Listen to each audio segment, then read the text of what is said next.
Coming up on Global Business, Chinese President Xi Jinping underscores the importance of upholding multilateralism at the Shanghai Cooperation Organization Summit, hosted virtually by India. A majority of the seafood industry in Japan's Fukushima prefecture remains opposed to releasing wastewater from the Fukushima power plant into the ocean. And we'll take a closer look at the rapid development of China's digital economy, now the second largest in the world.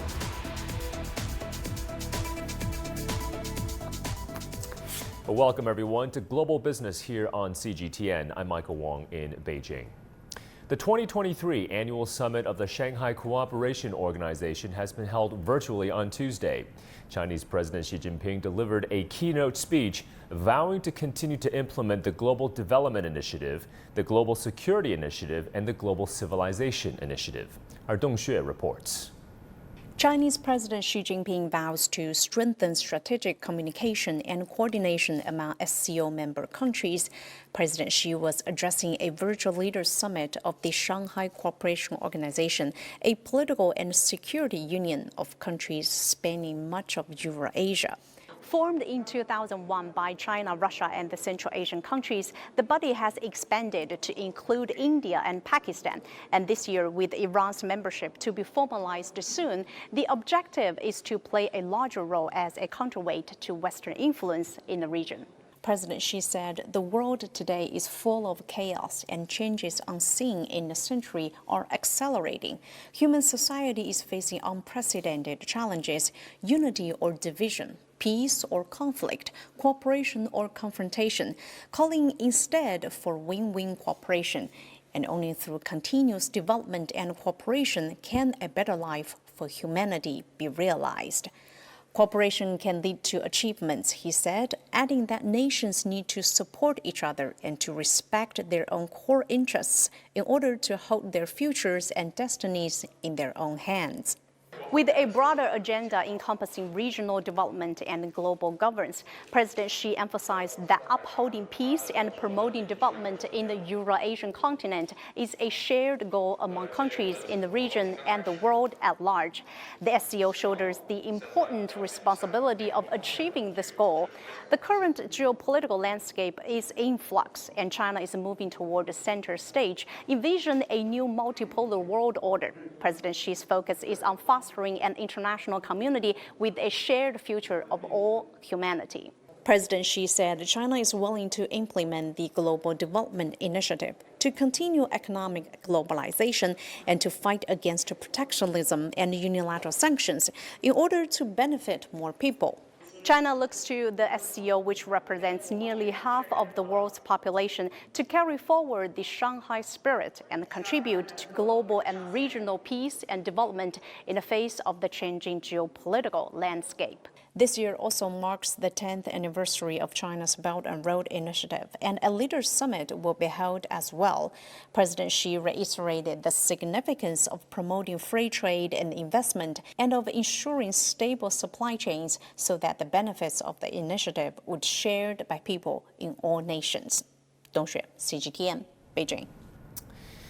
So indeed, one of the main topics of discussion at the summit this year is Iran's official admission as a full member to the SCO, which increases the number of full member states now to 9.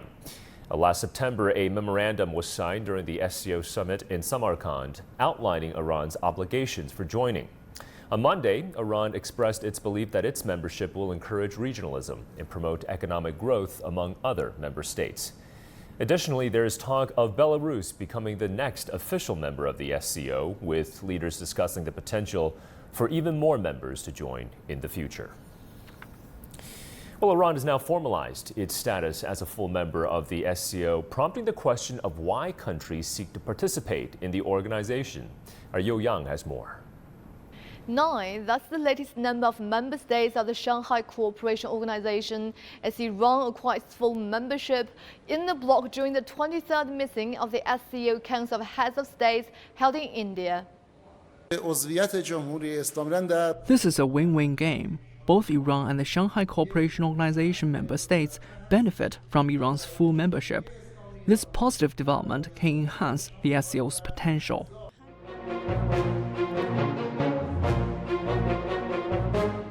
The SCO was established in 2001 with founding members including China, Russia, Kazakhstan, Tajikistan, and more. In 2017, India and Pakistan joined, expanding its membership. The SCO encompasses over 3/5 of Eurasia's territory and nearly half of the world's population, making it the largest regional organization in terms of size and population. Over the past 2 decades, the SCO's influence on the global trade has also grown, accounting for more than 17% of global trade in 2020 and contributing 24% to the world's GDP. Meanwhile, experts believe that the expansion of the SCO's membership reflects widespread support for China's call to promote multilateralism, as demonstrated by countries like Russia and Iran joining in the bloc with their significant reserves of crude oil and natural gas. Analysts suggest this expansion could potentially reduce reliance on the US dollar for settlements and create a more stable and convenient trade environment for SCO's members. Meanwhile, the bloc has also signed a memorandum of understanding on the obligations of Belarus to become a member of the Shanghai Cooperation Organization during this event. Throughout the interaction with the Shanghai Cooperation Organization, Belarus has consistently expressed its desire to join. I find the attractiveness of the SCO lies in its principles, which ensure equality among all member states. Therefore, all members are equal. I strongly support the expansion of the organization. The SCO currently has 6 dialogue partners and other observer states such as Cambodia, Nepal, Sri Lanka, Belarus, Mongolia, and more. Fueled by the Shanghai spirit, Chinese President Xi Jinping emphasized how the organization can actively play a more constructive role in upholding multilateralism and further strengthening solidarity and coordination. Yu Yang, CGTN, Beijing.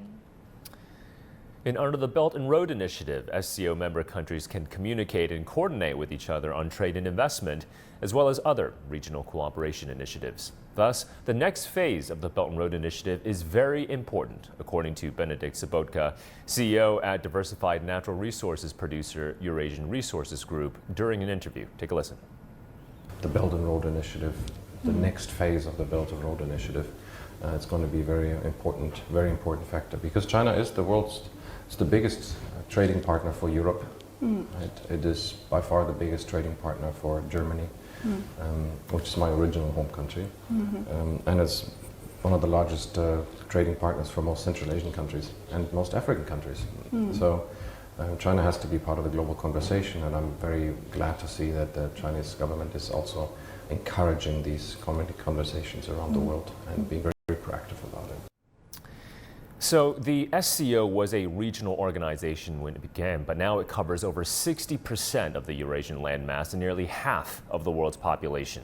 Let's get more on this year's SCO summit and bring in Qu Qiang, a research fellow at Beijing Foreign Studies University. Qu Qiang, thanks for joining us. So in his video address to the SCO summit, Chinese President Xi Jinping underscored the importance of multilateralism, of cooperation, peace, development, and finding win-win solutions. So what's your take on the significance of this message in a world of heightened geopolitical tensions and conflict? Well, I think this address is like a beacon pointing out the right direction that we should do. Just take a look. Currently, all the problems just happen because we are facing, no breakthrough in the technology as one human being, and also overlapping with the recession cycle in the economy. That's the reason why we see so many geopolitical conflicts. We've been seeing so many the identity politics all over the world, the labeling games. It's because we cannot make the cake bigger, so some countries stand out, try to grab more cake for themselves. So actually the solution is not like that. The solution is, like President Xi Jinping has mentioned, it should be working with each other. Multilateralism. We should not sanction on each other, but we should do more with the cooperation, with globalism, with globalization of our economy. Only when we work together as one human being, we can remake actually the cake bigger, so that we can back on the right track of development as one human being. So at this point of time, this juncture, I think President Xi Jinping's message is loud and clear, should be heard by everyone. Well, also in his video address to the SCO, President Xi Jinping proposed that SCO countries should expand settlement in their local currencies, boost cooperation when it comes to sovereign digital currencies, as well as to promote the establishment of an SCO development bank. So what's your view on these proposals and the implications for regional development, trade, as well as investment? Well, as just you mentioned, that SCO countries probably accumulated for 60% of the land mass, a very, very large proportion of the population, and also very considerable part of the economy of the whole world. So when this organization is working together, I think we can generate great wealth for all human beings serving the whole world market. This is very important. But here's the problem. Right now, all the countries are using the third-party currencies, for example, US dollar, Japanese yen, or euro as their bridging currency for the settlement and trade. This has several problems. For example, one is the volatility of the exchange rate, and always it will eat away of the profit every country are making, and also backfire on the cost that all customers all over the world will suffer from it. And secondly, recently, I think the financial resources is, to a large extent has been weaponized. So a lot of, dominating countries are using finance and financial resources, to sanction on the other countries, to blockade the trade and globalization. For example, they can use the SWIFT system to punish you, and also they can just get rid of you out of a certain trade circle. So I think with your own currency for the settlement, one thing, it can make the whole trade more efficient, lower cost. The second thing is that it make the whole trade freer and without more trade frictions. And President Xi also said that SCO members should better align the Belt and Road Initiative with national development strategies and regional cooperation initiatives. How do you see the SCO playing a more constructive role when it comes to boosting and amplifying synergies among the various development initiatives in the region? I think SCO and the Belt and Road Initiative actually is a great pair of each other. Just take a look. In Iran, they have a strong demand for the technology development and agricultural development. And also in Saudi Arabia, they have a really, really strong desire to develop the green technology, green development. And also in other countries, they want to have the digital economy, digital infrastructures, and cooperations. And Chinese Belt and Road Initiative actually have the same vision and also have a common project aligned with all their respective demands. So I think SCO plus Belt and Road Initiative actually can put up a very good framework for the development, in the developing nation and also in the whole region. I think when these regions can develop, in a freer and more robust style, I think it can serve the benefit of all human beings and inject a vitality to the current world economy and also world peace. All right, many thanks for your thoughts on all of that. Xu Qiang, a research fellow at Beijing Foreign Studies University. And still to come here on Global Business. Domestic residents and neighboring countries urge for a responsible conclusion as the UN's nuclear agency is in Japan to assess the country's plans to release wastewater from the Fukushima power plant into the ocean.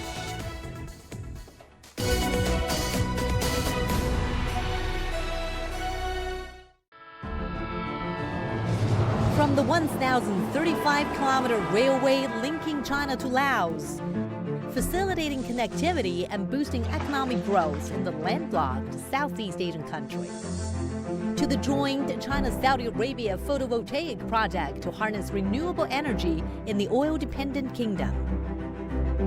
The Belt and Road Initiative has come a long way since it was first proposed in 2013.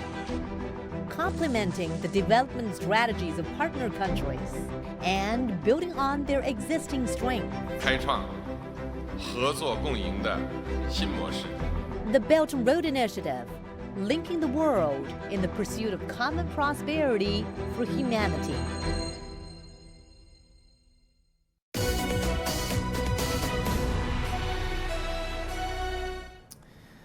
An International Atomic Energy Agency, or IAEA, safety review has concluded that Japan's plans to release treated water stored at the Fukushima Daiichi nuclear power station into the sea are consistent with IAEA safety standards. UN nuclear watchdog chief Rafael Mariano Grossi presented that report to Japanese Prime Minister Fumio Kishida earlier today in Tokyo. The IAEA said the discharges of treated water would have a negligible radiological impact on people and the environment. Also earlier today, China's foreign ministry reiterated its concern over Japan's plan to release radioactive wastewater into the sea. The ministry urged Japan to halt the plan and treat contaminated water in a transparent and eco-friendly way. So indeed, China has expressed its concerns regarding Japan's planned release of nuclear contaminated water. And during a press briefing, Mao Ning, a spokesperson at China's foreign ministry, cited a report by the IAEA to support China's position that Japan does not have the legal authority to impose this discharge plan. Take a listen. I would like to point out that the IAEA performed the relevant assessment and review at the invitation of Japan. However, their mandate is only confined to the evaluation of the ocean discharge plan. The IAEA report doesn't give Japan a pass to enforce the discharge. It by no means proves that the plan is the only option or the safest and most optimal disposal solution. China once again urges Japan not to forcibly dump nuclear contaminated water into the sea and assume responsibilities for all mankind and future generations. Japan should thoroughly investigate alternative disposal methods, handle the water in a science-based, safe and transparent manner, while accepting strict international supervision. Now, a majority of the seafood industry in Japan's own Fukushima prefecture remains opposed to the ocean release of contaminated water from the region's tsunami-crippled nuclear power plant. Our Jack Barton has more from Fukushima. This Fukushima fishing fleet is still only allowed to leave port 3 days a week. Crews here still depend on government subsidies to survive. At the local auction house, sales are slowly picking up, so people worry about the release of contaminated water used to cool tsunami-crippled reactors at the nearby nuclear power station. I think there will be an effect on sales. As for the people who get the most upset about it, that's the fishermen. Nationwide, people appear to be split. A recent Japan News Network poll showed that 45% of people support the release of the contaminated water, with 40% opposing the plan. But it's a very different story here in Fukushima Prefecture. I'm completely against it. They're definitely going to do it. I'm really angry about it, but I have to obey the country's decision. People here are generally resigned to the release, but are calling for greater clarity. If we don't know of any other solution and have decided to release the water into the sea, that really requires a clear explanation to the public. Then the public really has to be reassured that it is safe to eat. This fisherman tells me opposition to the release is widespread. Yes, of course it's unpopular and that's damaging. Though he personally thinks the water and the local fish are safe. So yes, it's difficult. Even if we think it's safe, there's something that can give us anxiety. But as for me, I eat it and haven't been hurt by it. The government still hasn't announced when the contaminated water will be released. The expectation is it will be sometime after this week's visit to Japan by the head of the UN's nuclear watchdog. Jack Barton, CGTN, Fukushima. Now, for more on the potential nuclear wastewater discharge from the Fukushima power plant, I want to bring in Professor Lin Boqiang, Director at the China Institute for Studies in Energy Policy at Xiamen University. Director Lin, welcome. So Japan is saying that that contaminated wastewater is treated and is safe, but China says that IAEA report cannot prove the water discharge is the safest and most reliable option. Of course, we have many neighboring countries being very concerned as well. How big do you think is the risk to the marine environment in neighboring countries if Japan does indeed release over 1 million metric tons of treated wastewater into the ocean? I think that the risk is huge because from my perspective, IAEA might not be capable or even suitable for the assessment. The reason I'm saying that is that the dumping the water into the ocean not only need to justify whether the water is safe or not. You need to looking into the longer term impact on the marine ecosystem. In addition to that, there are other factors that need to be considered, such as the social welfare of people in surrounding countries. And what are the impact on the fishery industries? People may begin to asking questions, should I eat fish from ocean or not? And also, in addition to that, I think that it's also important is that the question on Japanese government's credibility, or even questioning that whether Japanese government is responsible or not for it's a responsible government, in dealing with this kind of situation that they not only concern Japan, also concern international, particularly those countries nearby. Yeah, and we'll talk about the potential long-term effects in just a moment. But according to a Nature article, the U.S. National Association of Marine Laboratories last year also voiced its opposition to the water's release, saying that there was what it describes as a lack of adequate and accurate scientific data supporting Japan's assertion of safety. What do you make of that assessment? No, I fully agree with that, because up to this point, just IAEA, in my view, is not sufficient. Okay, you need to have a full consultation of the country nearby. Also, people will be affected. We haven't done this before, okay, and just one report cannot take the people's concern off by facing the future uncertainty. Just simply, we haven't done that before, and there's no historical observation that we can, one way or the other, support that the contaminated water is safe into the ocean. And also that if we add all of the risks together, people might begin to question whether the solution of dumping the water into the ocean is really an economical one.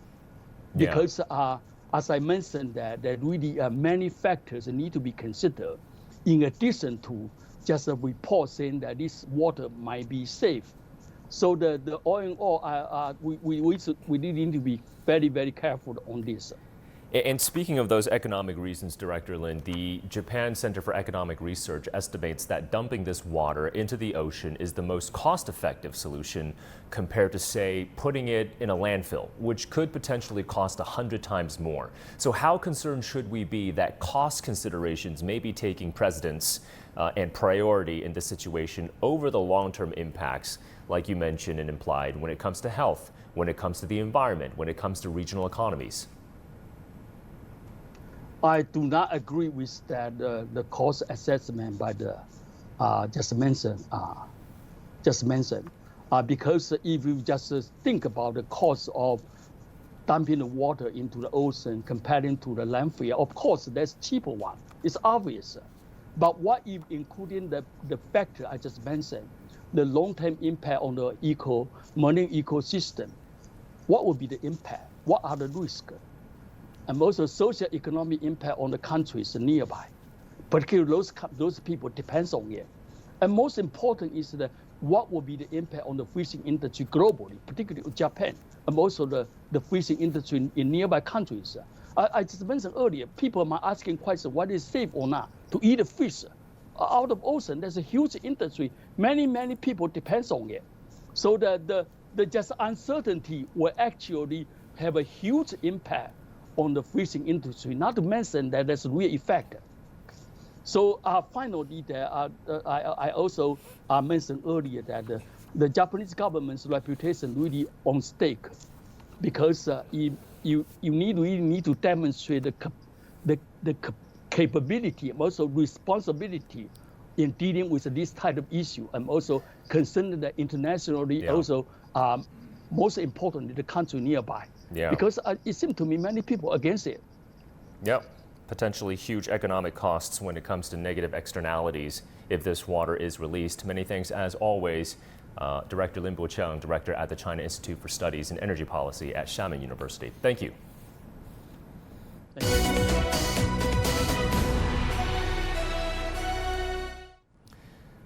Well, China's Ministry of Commerce has announced that it has begun talks for a bilateral free trade agreement with Honduras. China and Honduras announced their consensus to engage in discussions on a bilateral free trade agreement in a joint statement released on June 12th. Meanwhile, China's ambassador to the United States, Xie Feng, has called for efforts to bring China-U.S. relations back onto the right track. The statement came following a meeting with U.S. Treasury Secretary Janet Yellen on Monday. Ambassador Xie said they exchanged views on economic and financial issues of mutual concern. Ambassador Xie also expressed hope that the U.S. and China will eliminate interference while strengthening dialogue. The meeting was made ahead of Ms. Yellen's scheduled visit to Beijing beginning July 6th. All right, a look now at what else is making headlines around the world. U.S. manufacturing PMI dropped to 46 last month, hitting the lowest reading since May of 2020. That's according to a survey from the Institute for Supply Management. For 8 straight months, the reading has been below the 50 threshold, the longest such slump since the Great Recession. German exports fell unexpectedly in May as exports to the U.S. and Russia posted strong declines. According to Germany's statistics office, shipments abroad fell by 0.1% compared to the previous month. In China's Human Resources Ministry has launched 4 online job fairs themed on environmental protection, smart manufacturing, information technology, and state-owned enterprises. That came as part of a larger recruitment campaign. The events, which run until Friday, offer a total of 466,000 job openings. Well, it's been 4 years since 5G technology was put into commercial use here in China, and the country has now emerged as the world's largest 5G market. A report from GSMA, that's the world's leading private mobile industry association, says that 5G connections in China accounted for more than 60% of the global total as of the end of last year. Zhang Shixuan has more. 5G is not new, but developers are continuing to come up with new applications. Welcome to Shanghai. Chinese tech giant Huawei has just released a new 5G telephone function that will allow callers to use quick translations if the person on the other end of the call speaks a different language. I want to book a taxi. The person answering the phone can get a real-time translation on their phone screen, and both sides can create customized cartoon avatars. Based on traditional video and audio phone calls, we've developed many new special services, such as video animation, screen illumination, and real-time translation. The system now can support translation of more than 200 languages. Mobile Industry Association GSMA estimates that by 2025, China will become the world's first market to have 1 billion 5G connections. Last week, the association signed an initiative called Open Gateway with 3 Chinese telecom carriers, inviting them to join its member networks and allow tech developers to create applications that will be shared globally.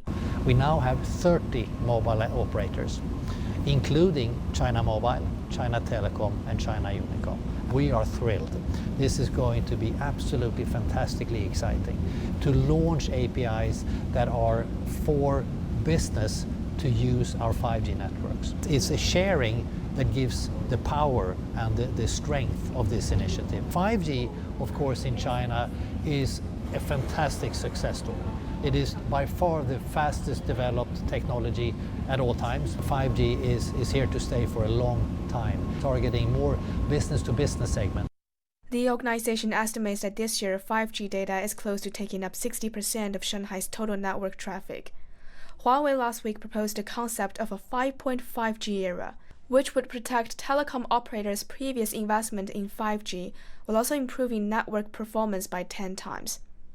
The company said it will launch a complete set of commercial 5.5G network equipment in 2024. Zhang Shixuan, ICS for CGTN, Shanghai.